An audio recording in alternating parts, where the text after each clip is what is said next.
Hello, everyone, and welcome to the Very Reasonable Pilots podcast. I'm your host, Charles Long, and with me, as always, my co-host, editor, producer, co-pilot, gunner, navigator, orator, and podcasting associate, Jacob Gloth. How you doing today, Jacob?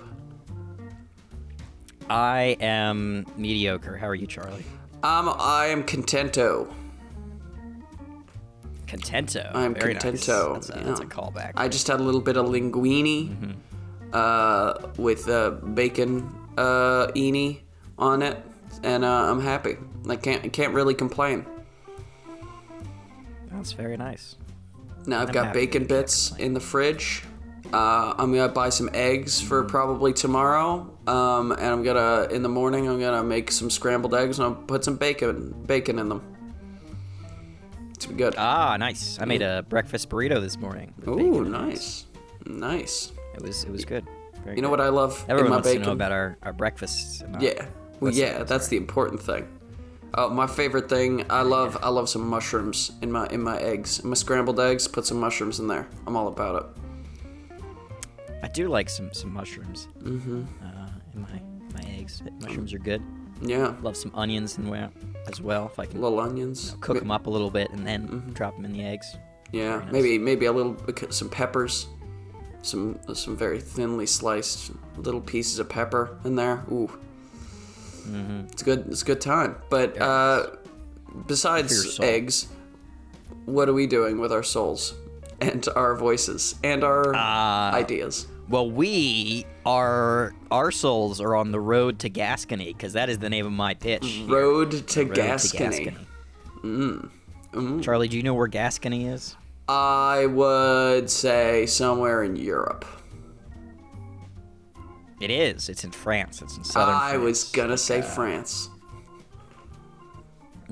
Well, But it's like southwestern France. Along the water. Is it? And if you had to guess, what is this? What do you think? That's all I'm getting. All I'm telling you. The pitch title is "The Road to Gascony." What do you think this show is going to be about? Now, the thing is, you're a history guy. You're a history buff. You know, you like history, right? And you said Gascony is on the water. That would make me think that it is, like, a town that is close to the island that they banished Napoleon to, right? I don't know any. I'm thinking about it. And I'm like, is it possible that this show is like we are transporting Napoleon? Like that's the whole thing. It's like a road trip show where our main characters are like Napoleon's prison guards, and they're taking him on the road to Gascony to put him on a boat to send him to the island, right? And they get on all sorts of wacky misadventures along the way. Yeah. Unfortunately, it is not that because, well, it's a little bit further back in time. Oh, and okay. I think maybe you misunderstood where Gascony is. So the first time they took Napoleon, it was to what is it, Elba? I think Elba, which is in the Mediterranean. Yeah. So and Gascony is on the coast of the Atlantic. Okay. So not in the Mediterranean. I didn't know it's exactly on that west what side it of was. France. Yeah. The second time they take him to St. Helena, which is like near northern Africa. But no one cares about that. This is a little further back. This is during the 100 Years' War. Okay. So like mid 1300s, so like 1360s time. Mm-hmm. 1360s. We are following a... actually, I don't know how far I'm going to go into this. Well, I'll just give you the setting real quick. So we have... The 100 Years' War is well and happening right now. We're 98 years England in. and France. Mm-hmm. No, I think it's we're only a couple years in. Yeah. It's probably like 20 or something years in. We're in full swing. We're warring it up. Mm-hmm. It's the beginning of the war when England's doing really well, so France is just getting absolutely screwed over right now. Mm-hmm. We're in France. That's where we're starting off, and it's kind of just like... the English had a tactic called chevauché, which is a French word, which means was actually one of the titles I was thinking about doing, but I thought it was a little bit too fancy, chevauché. Mm-hmm. I don't think anyone would really give a shit about that title. I would think it was like a cooking which show. was like essentially Yeah, that would be a good cooking show name, Chevauché. Chevauché. But like that was it was the tactic they used, which is essentially you burn villages until the French face you in battle. And it's very popular because the French would just hide in the castles. And it was the only way they could provoke them to come out. Insulting you, saying that your and mother whenever they did fight, it was not was a gerbil and your father smelt of elderberries. hamster. Come on, Charlie. You know it's a hamster. I have not watched a Monty Python in a very long time. Damn. Well, that's just disrespectful. I've never even seen an episode English of fighting the the French, Circus. classic. Mm-hmm.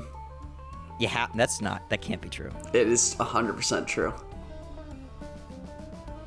I'm appalled. I've probably seen the Flying Circus so many times. I know you have. Like I've rewatched it so many times. Wow. I don't even know if I can continue after that revelation. This is like when you told me that you hadn't seen House. House, yeah. Despite it being like a huge part of your personality. Constantly quotes House, talks about House, and then tells me he's never seen House. I've never seen House. Hey, man, what could I say? I'm a man of mystery. But we're back, 100 Years' War. Yeah. England versus France. That's the backdrop of this show. Yeah, of course. Episode 1. Mm-hmm. We open on a muddy French town that sits ravaged in a valley. We pull back and we see a man on a dark horse with a ragged cloak over him. And he starts riding through, looking for signs of life, but it's all burnt out husks. Everything of value is gone. There's no signs of life. And as he's traveling through, his hand's on his belt where there's a sword. And on the back of his horse, there's something there, but it's covered by a blanket. So something big and bulky behind him, but it's covered by a blanket. He turns around because he sees something move. Like we can see in the camera something sort of dashes up past him on the hill, but we can't really see what it is. And he looks back, but he doesn't see anything. And he continues on during the road. So this is kind of a slow open. We get to see the wreckage. Mm-hmm. It's clear that something strong and powerful has been through here. The English. Yep. And so he continues on down the road where he finds an inn. And he goes inside, he ties up his horse outside, comes in. There's a young girl, 19-ish, arguing with the innkeeper about playing a song, but he tells her just to keep her mouth shut and play the lute. No one wants to hear songs about knights anymore. Because they're getting wrecked by the English, so all their knights are sucking. Yeah, they're sad. They're sad about it. They're sad. They're a country that's losing in a war, and they're losing to a country that's smaller than them and weaker. So it's they're not. It's a slight on the French honor. I wouldn't be happy about it. So yeah, you wouldn't. This is like it would be like if we declared war on a smaller podcast, and then that smaller podcast destroyed us.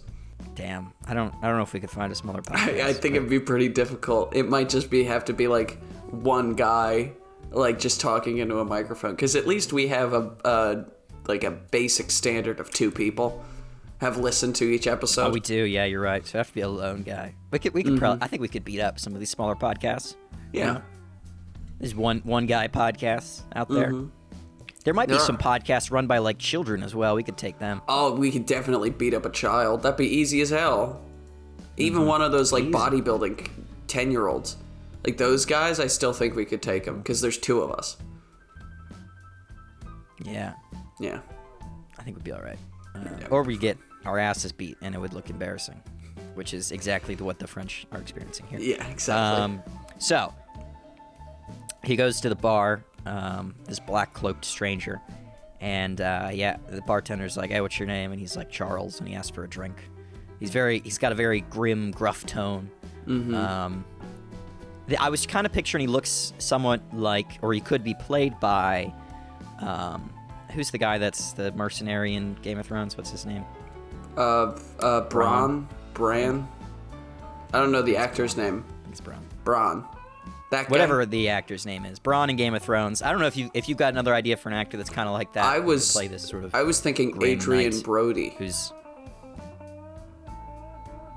Adrian Brody? Yeah. Yeah, he could do it. I like Adrian Well, he's Brody. got like Don't ask me why, but he looks French to me. He just, to me, he strikes me as very French. I think he does look very Italian, is what I always thought. And he does play a lot of Italian figures in movies, so that's why I think that. I can see the French thing as well. It's just the tall, the sort of kind of sharp features as well. I could see him smoking a cigarette in a beret, eating a baguette, and drinking Though, wine. The issue with that is that this dark cloak figure is German, as we'll get to. So maybe we'll have to go with the Germanish looking actor. Mein God. Christoph I mean, he's not like, Waltz. it's not Germany as we know it, because it's the whole, well, that's the only German actor you can think of. It's the only one I can think of either. So someone that looks kind of Germanish, I don't know. Probably like, dark hair.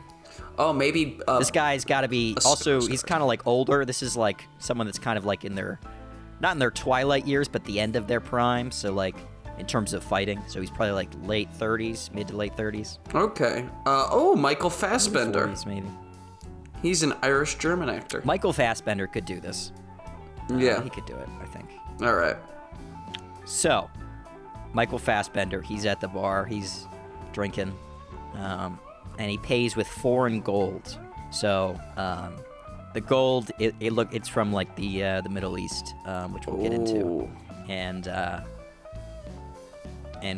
so he pays the bartender with it, and he asks him about it, and he said he's just coming back north after being south for a while, and the bartender asks if he's one of those fools who went down there from Venice, and he just sort of shakes him off, and the bartender's like, okay, these guys won't talk about it. Yeah. And so Charles, he gets his drink, he's listening to the music of the girl playing her lute, not singing. And as he's drinking and listening to the music, a group of men come in, sort of rowdy mercenaries. The bartender tells Charles to stay quiet, keep to himself, because these men are Genoese mercenaries who were disgruntled after the king failed to pay. So the French king lost a big battle to the English recently, which we'll get into in a second. This is a real battle that actually happened. Yeah. And the mercenaries, they lost, so they're not getting paid, so they're just sort of roaming the French countryside, upset, trying to find out where they can get their money, which for them is just, screwing over random civilians. Yeah. Stealing, burning, pillaging, the huge. So one sits down right next to Charles, and sort of like a power play move, like sits real close to him, sort of shoulders him away, so Charles has to scoot over a little bit in his seat. At the bar, there's like 8 seats open. Charles is sitting at one end of the bar. He has the whole pick of the litter, and he decides to just sidle up next to him, like when you're pissing at a urinal and somebody decides to just go right next to you in the urinal next door. It's a power move. Yeah. It's rude. It's very rude. It is a power move. It is a power move. So, he sits right next to Charles. Charles is the name of the guy in the dark cloak. And so he, orders a drink. And the guy starts trying to pick on Charles, just bother him. Classic little you think you're tough because he didn't move over when he sat next to him, and the guy has like a pretty thick Italian accent, and then instead of responding in English, which is what people are going to be talking here, even though they probably really be talking French in their life, but they're going to be talking. He's going to respond in Italian to the guy. And the guy's a little confused when he does this, because he's like, oh, okay, this guy's not just some random French knight. He knows Italian, which, and he then sees like the gold that he has down next to his cup. And he's like, this guy is not from around here. But before he can, either make a judgment on this guy or do anything, and suddenly there's a yelp behind them that catches both their attentions. Mostly the Genoese man. Charles just sort of side eyes behind him to see what it is. And they turn to see that the other 4 are hassling a young kid in the corner. I say kid, but he's like early 20s-ish. Okay, like 20, 21. Yeah. All right. So they pull down the kid's hood, and they say they recognize him from Crécy. If you don't know, Crécy is a very famous battle in the 100 Years' War where the French get absolutely slapped. we'll get into it more later, but it's a huge French defeat. And so this is a huge embarrassment. And so they're calling him a coward for running away from the fight. They're like, we know you, we saw you running away. Like you owe us money because the king didn't pay. Like, you're one of the French soldiers. Yeah. And he says they're mistaken and they're hassling him. And they shove him onto the stage where he bumps into the girl that's playing up there. And she moves off stage to get out of the way as this kid starts getting pummeled. And Charles just sort of watching, sipping his drink. He watches a little bit and just sipping his drink, and then he just stares forward, kind of ignoring the fight behind him. And patrons are starting to move out of the way as Philip is trying to fight back, and he manages to knock out one and struggles with the other three. And he darts across the tables to get to his scabbard where his sword is at his table. And just as the steel slightly squeaks as he pulls it out, the bartender yells, "No steel!" And the kid, despite being cornered and being beaten up, he respects what the bartender says and leaves his blade there. And he goes back into fighting these guys, all fists at this moment. And he, everyone's. What are you saying? Oh, I thought you were gonna do a thing where he's like, he respected the bartender not to pull out his sword, so he just grabbed it, like kept it in the scabbard, and just like whacks them with the scabbard, like it's a bat. Oh, that would be nice. Okay, you could do that. Yeah. He whacks one guy with the scabbard, but then another dude probably catches it, tosses it away. Yeah, catches it, punches him in the face, tosses it on the ground. Yeah. But I like that. That's a good addition. So he manages to knock out one, probably when he smacks one with the scabbard, which prompts Charles to start watching, because he's like, okay, this kid's, he's taking on like 4 or 5 guys right now. This is kind of impressive in a way. And things are taking a turn when one of the Genoese who gets back up grabs the girl's loot. So at this point, like, the fight's starting to turn. The kid is kind of, he's knocked out one with the scabbard. He knocks out another, and then there's only like 2 guys left, and he's starting to turn the fight around. We're like, okay, this kid might actually beat everyone up. But it turns again when one of the guys that got knocked over grabs the loot from the girl and shoves her backwards, and she trips over, and he smashes it over the kid's head, the 20-year-old's head. So he gets a discordant sound as the loot smashes over his head. That's brutal. And the girl, obviously, her loot was just smashed, and that's her living. So she gets upset, and she's yelling, and she's pushing the guy, and he shoves her back, and then pulls out a knife, which prompts her to move farther back. And he turns to the kid on the ground with the knife. And at this moment, as he has the knife and he's going to stab the kid on the ground, a drink smashes over his head, knocking the blade from his hand. And then one of the other guys who turns over to look at who just smashed the drink over his head gets his face smashed into the table. And basically all the Genoese men are on the floor at this point, and it's Charles that smashed the drink over on the kids, on the Genoese mercenaries' heads. Yeah. And he tells them, with one hand on his sword, that because they're on the ground and they're now grabbing their swords because they see that this guy's joined the fight, and he just has his hand on his belt where his sword is, and he tells them, like, if you want to draw steel, then we're gonna step outside. And they all kind of look at each other, a little intimidated by this guy that stepped in, who just took out 2 of their dudes pretty quickly. Yeah. And they leave, leaving one of their knocked out comrades behind, the guy that just got his a drink smashed over his head. Okay. And, the murderous one. Yeah, and he gets kicked in the stomach by the lute playing girl, and some of the other patrons have a little kick too, because everyone wants to have fun kicking the guy. Yeah, no one likes these people. Fucking hit him. The 20-year-old introduces himself as Philip, and he thanks Charles, who he's like, "Oh, thank you for stepping in and saving me there," and he just says he was annoyed that the music stopped, and he tips the girl so that she can afford a new lute. And he's about to leave when the manager of the bar offers him a room for his help, which he doesn't think is a good idea, because he's like, they'll be back. And he's like, the bartender's like, I mean, please stay. Like, we'll give you a room even just for the night, and even if you want to stay, you can. I can offer you a job, like keeping people like that out. So he's reluctant, but he accepts, and he takes a room for the night. And Philip thanks him again later, and upon seeing, he sees mail beneath his cloak, and he asks if he's a knight, but Charles, just doesn't respond. Yeah. And that night... Can I tell you... what are you saying? Oh. Yeah. Can I tell you how I'm picturing Charles in my mind? Yeah, sure. Right?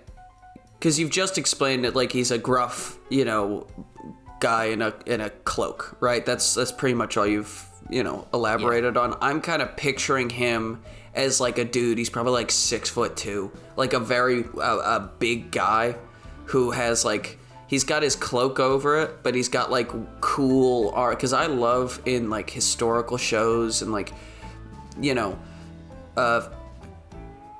historical fiction where you have like ancient medieval knights and shit, but they've got armor and weapons from all over. And you just said he was like down in the Middle East. Maybe he's got like some like Chinese armor. Maybe he's got like a scimitar rather than like just plain like French, English, and German like European medieval wear. He's got like all sorts of like patchwork stuff from all over the world. That just shows where he's been traveling. That's how I'm picturing him in my mind, with Michael Fassbender's face. That's all. Yeah, he could have sort of like scale armor, like which was more popular in the Middle East among like. So his armor is more like the people that he may have been fighting in the Middle East. We'll get to, like the Arab Emirates or something. Not the current, like I don't know, any of the Middle Eastern powers that were around in this period, which I am struggling to remember at the moment. But anyway, so we'll get to that in a bit anyway. But his armor is not like, it's not like intricate, fancy stuff. We'll get in. He's very much not the most wealthy of people, and he's more practical, which is kind of why I said Bronn in the beginning, because Bronn had very like light armor in the show Game of Thrones. He's a mercenary. He's got very practical stuff, nothing too flashy, right? So he'll probably have this like light Middle Eastern armor, this scale armor, because that's more practical, and the Arab Empire was most powerful at the time, so they had like some of the most advanced stuff anyway. So he got that from his time in the Middle East. Yeah. All right. Cool. So, in the night, he's awoken by the smell of smoke, and he finds that the tavern is on fire, and he runs into Philip as he's getting out, who tells to, you get everyone outside, I'm going to figure out what's going on and stop the fire. And he rushes out in like his night clothes. So like when I say night, I mean N, not K. So no male, he's just wearing like a shirt and pants. Yeah, exactly. And he rushes out and he finds the Genoese men are burning it down. So they've come back and they've got some more guys. And this is going to be cool. He's going to like, he has nothing on him, no sword, nothing. And he just whistles and his horse comes sprinting by. And while it's coming by, he just like grabs his sword off of it and pulls the blade off as the horse continues to go by. So now he's got his sword, his horse is, galloping away, but he can defend himself. Fucking sick, bro. It's going to look cool and it's going to sound cool. So, he doesn't have armor on, and he's surrounded by, Genoese mercenaries that are fully kitted out, and they've got, weapons and armor and everything. But he cuts through them, like in a very brutal, he's not like dancing. This is not like seeing Oberyn Martell in Game of Thrones where it's, it's all just a beautiful fight where he never gets hit or anything. Like this is a brutal, he's getting punched in the face. He's hitting guys like this. He's very much of like a bruiser. He's not like a brawler. He's not like the most talented. He's not the Witcher, bro. He's just tougher than everyone more else. Like Mad Max.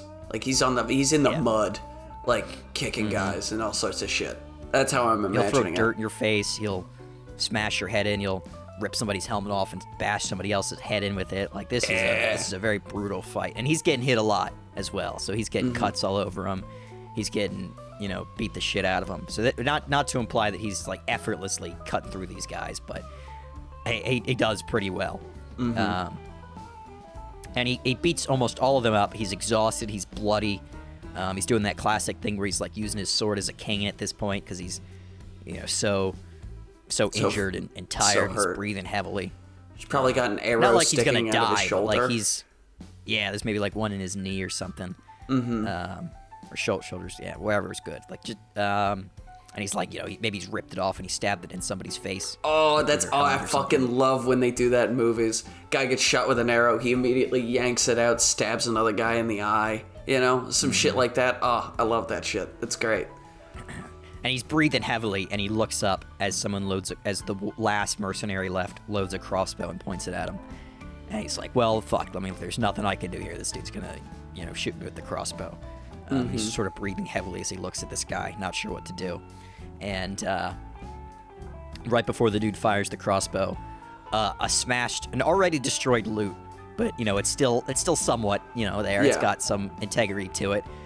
Is fully cracked over this guy's head, and he collapses. And it's Joan, the lute playing girl, the lute playing bard person. Yeah. And so she was helped outside by Philip and some of the other folk. And one of the Genoese mercenaries gets away, and as he's riding away on his horse, he threatens to come back with the rest of his company. They manage to put out the fire, so the whole inn isn't burned, but it's damaged definitely. And the tavern owner is furious and demands they all leave. By they all, he's pointing to the people that have been fighting with the Genoese guys. So that's Joan, Philip, and Charles. Yeah. So Charles wants to leave on his own. He's our lone wolf type kind of guy. Of course. Joan doesn't own a horse, so he feels like he needs to help her. So he offers to take her to the nearest town. And Philip, this young, impressionable knight, sees how impressive Charles was. And he wants to... Well, Philip isn't a knight, actually. He's a squire, sorry. I missed. Yeah, I was going to say. But we'll get into his backstory shortly. And he offers to... He's like, he wants to be a part of whatever Charles is. He's like, this guy is cool. Clearly, I can learn something from him. So I'm going to get in episode 2 in a second, but just to go over the characters, we've got Joan, Charles, and Philip. Philip de Vitre. We'll get into that's a town in France. Joan the Flem, so she's Flemish, she's from Belgium, and Charles von Smyrna, and we'll get into why he's German, but he's got Smyrna as where he's from in a bit. Smyrna is like a small island off the coast of it's in the Middle East. It's like near Turkey, modern day. Okay. But Charles, we kind of went into him in a little bit. Michael Fassbender's playing him. He's a very quiet person. Clearly something's weighing on his head. Mid to late 30s. Very, very tired. Wants a quiet life, but needs money. And very distressed by his past. Joan, she's very tough. Something we'll get into it in a bit, but she had a great deal of distress happen in her early life. But she enjoys adventure because she's still young.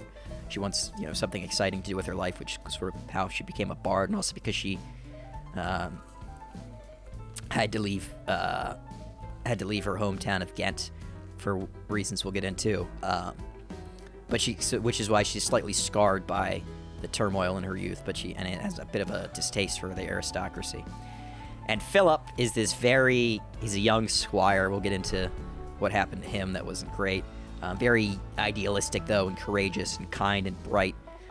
He's not overly clever, and he has a very strong sense of glory and honor, and a slightly delusional view of the world, where he thinks people are better and nicer than they actually are. Has very high sort of moral values. Those are our three principal characters. And that is the end of episode 1. We've already had one super cool action sequence. Well, one super cool action sequence. One just kind of like a fun bar fight. Got our main characters. Got some setting.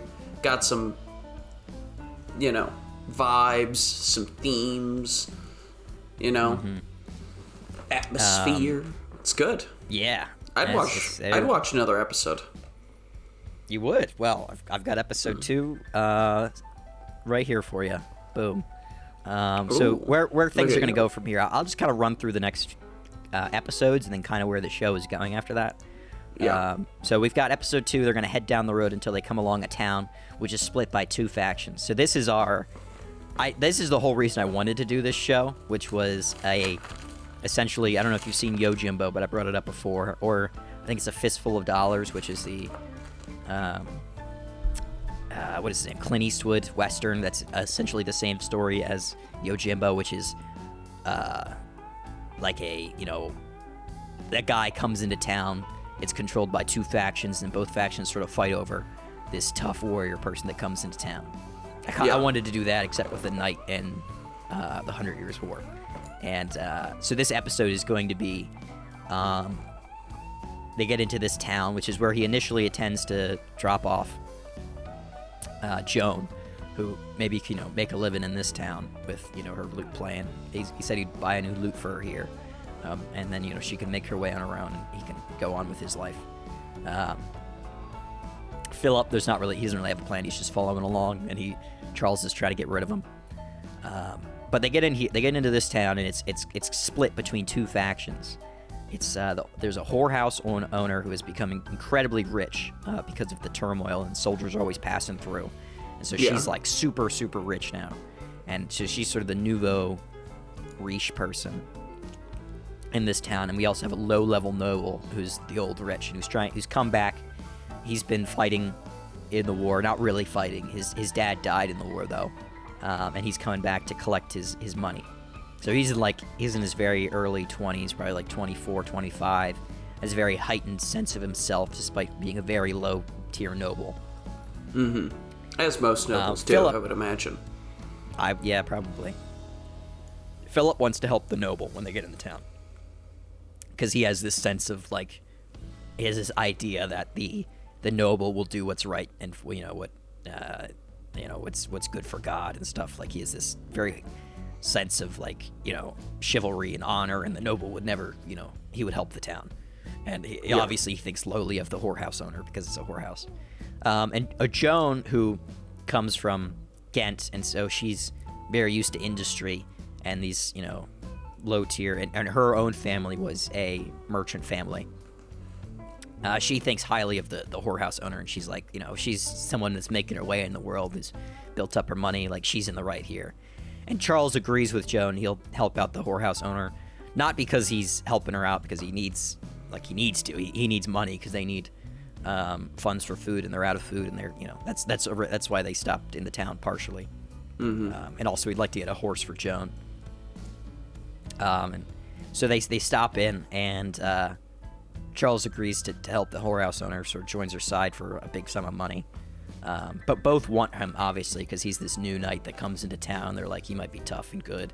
And he comes with he comes with Philip, who's like this, another body as well. No one thinks too highly of Philip, because he's not a knight, but Charles, he looks tough, so, who wouldn't want him? He looks tough. He's all handsome, What's going to happen, though, is he's betrayed by the whorehouse owner when she learns what he did to the Genoese mercenaries. And those were for clients, so she doesn't want to hurt her client base. And so she agrees to kill him. And kill him and Philip, who managed to escape. And they go to the noble, who then similarly betrays them after learning that Philip fought at Cressy. So that big battle where the English got, totally fucked. So he was there when the earlier talk about the at the bar fight, which cracked off, and he said he wasn't there. He was at Cressy. And Charles is ultimately he's doesn't at first want to help Philip, but he decides that all right, I can't leave this kid to get killed by this noble, and so he ends up killing the noble and the whorehouse owner, leaving the town in the hands of the noble's bastard son, who is only 5 and whose mother worked at the whorehouse. So that is the spark of the original conflict between the whorehouse owner and the noble. And the noble is because he had a son with one of the whorehouse owner's workers, and both of them want custody. Both of them want the kid. He's like, that's my he's my son. I want him, and she wants the son to take power, and she wants to sort of influence this kid. That's the whorehouse owner's way of becoming more powerful. So now she's got a noble connection. Oh, yeah. Okay. So, the kid ends up in charge, and he's 5 years old, so it's really his young mother, his young mother is now in charge. His mother and probably like the grand vizier, the vizier, or whoever like is helping run things, with the noble, because this noble seems someone like from the noble's camp that was like, yeah, probably someone old that was like his advisor is helping as well. Episode 3 is going to be the backstory episode, so they're gonna, classic. There's a storm. We're waiting at a campfire in a cave. Yeah, and we're getting some of their backstory. Joan goes first. She's talking about the story of there was a rebellion in Ghent. So when the war originally started, there was the English performed a what's the word? A sanction on Ghent, because the English provided much of the wool for Ghent, and Ghent was all cloth makers, and her family was cloth makers, and it just completely collapsed the economy, because Ghent is part of France. That's why he did the sanction, the sort of embargo or whatever, and they completely collapsed the economy and destroyed her father's business, and she was forced to flee because there was crazy rebellions after that, and she wants to return home, but she doesn't know if anything's still there, and she doesn't even know if her father or his business is still alive, if she'll be able to claim it or anything. And so she's just out trying to make what money she can to survive, and not sure if she can go home. Yeah, so that's her sad backstory. She's sort of aimless. Well, she has this really sort of she has a good voice, and she can play the lute, and she likes being a bard, and she likes writing about the battles, and the knights and everything. She likes doing that, but she does want to go back home, but she can't. Okay, I'm just trying to figure out her motivation. Seems to be she wants to get she wants to see the world and experience all sorts of cool, crazy things. But also, she's someone that's in her wants to go early back home. 20s or about to hit her 20s, and she's not really sure what to do with her life. It's a very, very common feeling. But she kind of likes what she's doing right now, so she's just sticking with that for now. Yeah, can't relate. Can't relate at all. I've never felt obviously, aimless. you and I are completely surefire with our aspirations.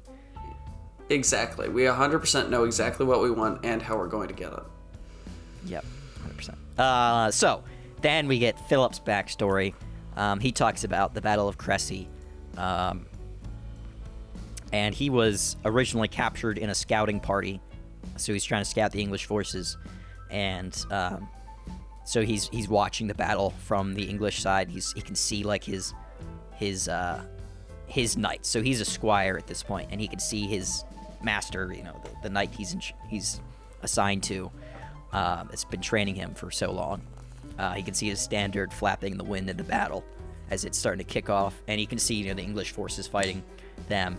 And at this point, he's kind of near the English king in this battle, and he's, the English king looks quite regal. He's a very tough dude. He's known for being really tall and, tough. And Philip is watching on, and he thinks, we might actually be able to win this battle because there's more French troops.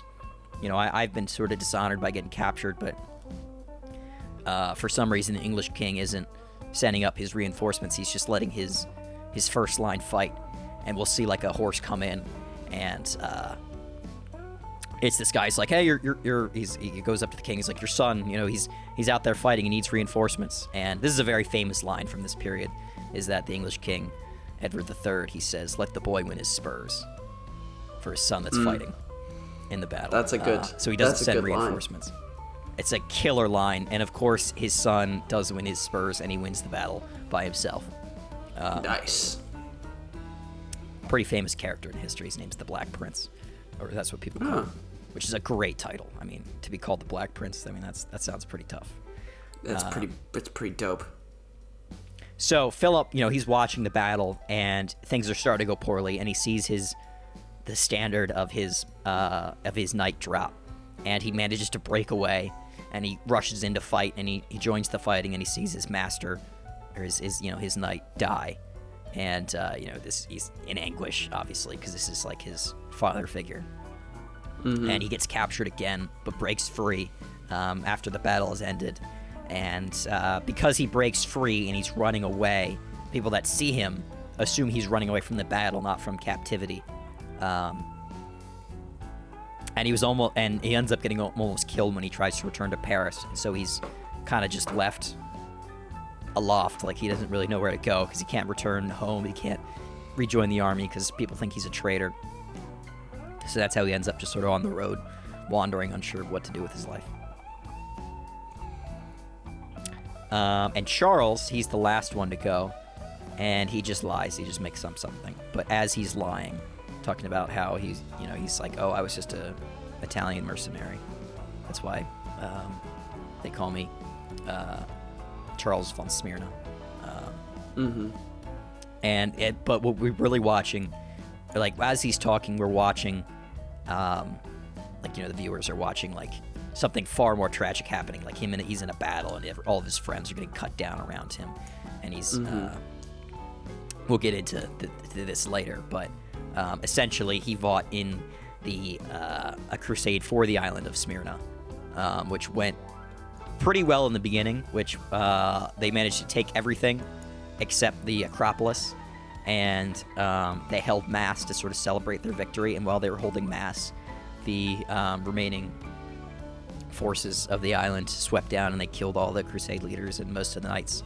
And so he's like fleeing after all of his friends and everyone he knows died, and he's disgraced obviously because he was part of a failed crusade, and he's just forced to sort of live on the fringe. He's coming back north trying to just get away from his reputation, which is pretty down in the dirt because he's part of this absolute complete failure.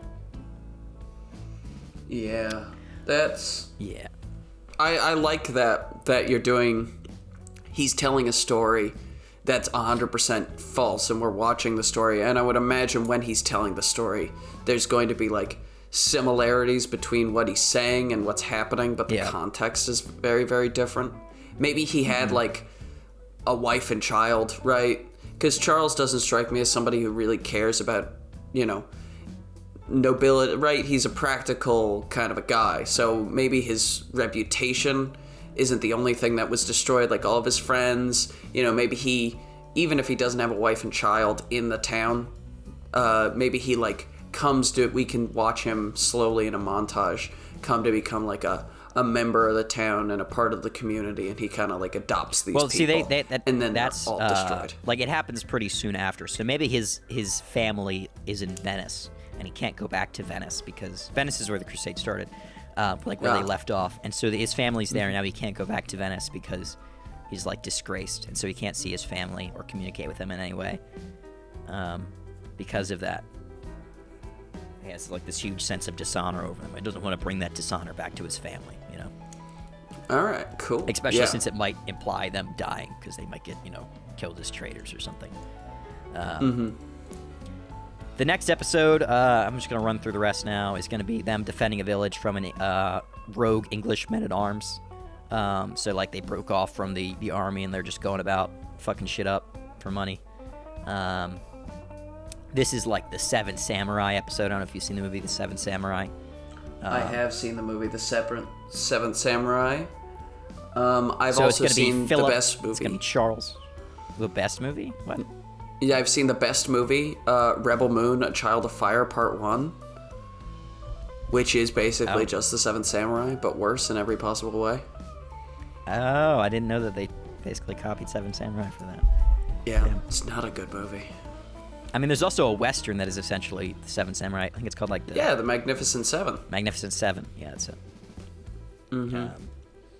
So they'll be getting some... Charles and Philip will be recruiting people that can fight to defend this town.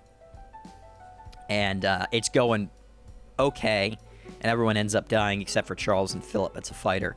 And just when things seem like they're going to lose, that's when this English lord shows up and, grabs his men-at-arms and pulls them away. And this is a real-life figure. His name's Sir Thomas Holland,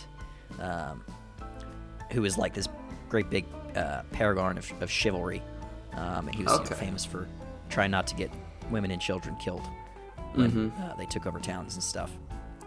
So he pulls his men away, but it's not that's not the only reason. He also goes up to Charles and Philip and tries to recruit them, because he wants them to join the English army to go wipe out the French. And Philip obviously is like, no, fuck you. Like, I'm not a French guy, but he's polite about it because he's a polite person. So Philip declines. And Charles, he doesn't straight up say no. He just says that he has to bring this girl to Gascony because that's that's the only place that we think that might be a safe town, and that we got to get her away from this war-torn area. And I promise to get her a loot. And then Philip needs to get out of here too. So at this point, Charles is just like, I'm going to get these two young people out of this huge, they're in the middle of this war, and I need to get them out of it so that I feel conscious, like in my conscience, I'm okay with what's going on here. Like, I don't feel like I've abandoned them. And so, Sir Thomas Holland gives him a letter, and he's like, this will grant you passage back to England if you choose to fight with us after you drop them off. Yeah. So, that is basically the show. The episodes that I planned out. Where it's going from here is we're eventually going to get to Gascony, and there's going to be a big battle between the English and the French there, and there's going to be a whole lot of fighting. Philip's going to get knighted on the battlefield because he's going to save a prince from Bohemia who's fighting there. Nice. So that's cool for him. And Charles is going to get captured when he's trying to... so he tries to defend Joan from somebody, but it turns out not to be Joan, and Joan's somewhere else, and she ends up killing the guy that tried to capture her, and she's fighting along with Philip because they're trying to get out of the battle. And Charles ends up getting captured, and he's brought south to answer for his crimes and failures in the crusade by the Doge of Venice. So that would be like the cliffhanger for season 2, is Charles being captured.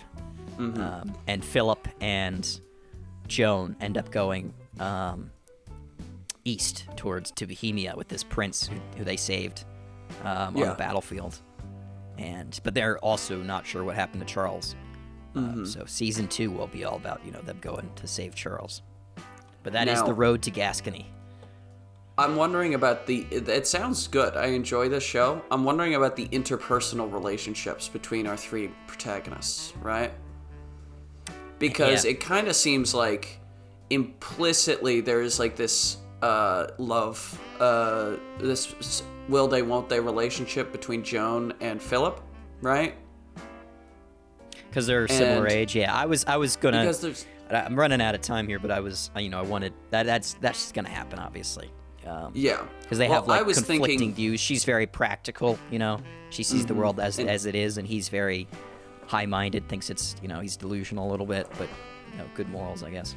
Yeah, but that's the thing, and then they both would learn to view the world a little bit more from the other person's perspective, and they both improve and become better people. But I feel like it would also be an interesting thing if you make Charles have a daughter who is the same age as Joan, right? And so he's more attached to her as she's kind of seeing him like a father figure. Yeah. Or he's that's kind of what I was going for with figure. them too. Like he's sort of like a father figure for her, and for Philip he's kind of like a mentor figure, yet he is outright trying not to be. He doesn't want to be, but he's kind of filling in that mentor figure for him. Yeah, because he sees him fighting. Well, it could be also he's like, you gotta fucking do better, and he's just also setting an example in the way he fights and does things as well. And he comes off as someone that doesn't really care about honor and stuff, but in the way he acts, he always kind of does the right thing. He's even an if his honorable guy don't in even his action. Yeah. He's like reluctantly honorable. He doesn't want to be doing it, but he feels like he has to. He can't not. Yeah. Well, I like The Road to Gascony. That's a fun show. Fun, classic adventure road trip action show. A little bit of history, strong characterizations, fun cliffhanger. Good show. I like it. And if you like what you heard here and you want to hear more, well, sure. I originally started writing this as a comedy, and it wasn't panning out. So I was like, let's make it serious. That's easier. I do think it is hard to pitch comedies in this format because, like, the best thing about a comedy is, like, the minute-to-minute jokes, right? Yeah. So unless we're reading the script, the like, you get the broad comedy of like we have these ridiculous characters in a ridiculous world, right? And the straight man and blah blah blue, but you can't really like if you just like write all the jokes out. It's like, are they gonna work, right? You know. Yeah. Unless it's a script reading, it's difficult to pitch an overtly comedic show. I'm more in favor of doing something like there's touches of comedy, but it's usually adventure or action or drama or horror or whatever, you know? Yeah. Definitely. But I liked it quite a bit. And if you liked it, and you like what you heard here, and you want to hear more, please give us a like, a follow, subscribe, tell your friends, tell your family, tell your dog, tell your cat. Remember, I forgot to do the exit. Thank you, everyone, for listening to the Very Reasonable Pilots podcast. I'm your host, Charles Long. With me, as always, has been my co-host, editor, producer, co-pilot, gunner, navigator, orator, and podcasting associate, Jacob Gloth. We're right back where we started, folks. You like what you heard here? You heard the other more, stuff. Please give us a like, follow, subscribe, Thank you, everyone, for listening. We will be back here next week with a brand new televisual series for you to imagine and enjoy, and have a good day, night, or evening. Or morning.